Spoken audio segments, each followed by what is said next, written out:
In Parashat Emor, we have the mitzvah of Sfirat HaOmer, that we are in the midst of mitzvah Sfirat HaOmer, counting the Omer. Now, this is probably the most strange name that you would have, the last name we would choose for Sfirat HaOmer. Omer is a measurement. It was the measurement of the korban that was brought the second day of Pesach, and we somehow call this Korban HaOmer. The korban is mentioned and named based on the measurement of the korban. It's probably the only time that we have such a thing. And then now we have Sfirat HaOmer. Everything is linked back to the measurement. Now, interestingly, this is the same exact amount that every person got as their daily portion of man that fell from the heavens.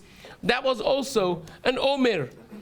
And the linkage between them is very actually profound, as Sefer Ber Yosef explains, because the pasuk in Yehoshua says that Bnei Yisrael ate the man at Ba'am and Eretz no Shavet until they came after 40 years to Eretz Yisrael. The second day of Pesach was actually the last day that man fell. So started from HaKadosh Baruch Hu feeding the man from the second day after Pesach, that when they came out in the wilderness, they were supported by HaKadosh Baruch Hu with Ananeh Kavod. Hashem started supporting them, and then when their food ran out, the man started coming, and that support, the heavenly hand of HaKadosh Baruch Hu, continuously was with them until the second day of Pesach. And that, us bringing the Korban HaOmer, like the Midrash actually says, Hashem says, I gave every one of you an Omer every day for 40 years, and all of you collectively as a nation, you give me one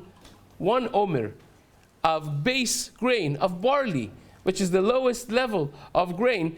And that support of HaKadosh Baruch Hu is really represented in that transition from heavenly man, heavenly bread, to a bread that we get ourselves from the ground. Second day of Pesach, the day of Korban HaOmer, is the day that man stopped to be.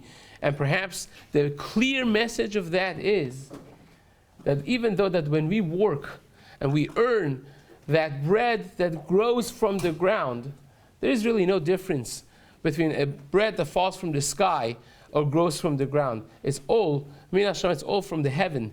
The HaKadosh Baruch Hu really is the one supporting us with His hand, whether it's out in the open like the man was, or when it's covered and his muscles are rippled behind the picture of Teva, the nature.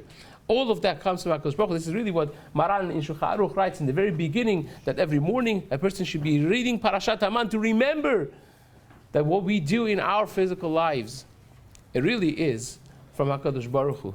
He is still governing our lives, day-to-day life. Just like day to day we were supported by Hashem directly in the Midbar, nothing really has changed. Whether the bread falls from the sky or you have to work for it and you get that barley, that second day of Pesach is the first message that we have after coming out of Mitzrayim.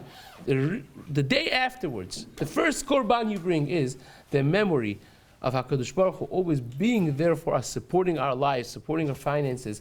And that becomes, Parashat Emor becomes the baseline of Emunat Yisrael, our faith to HaKadosh Baruch Hu. It's a beautiful and powerful message. Have a wonderful day.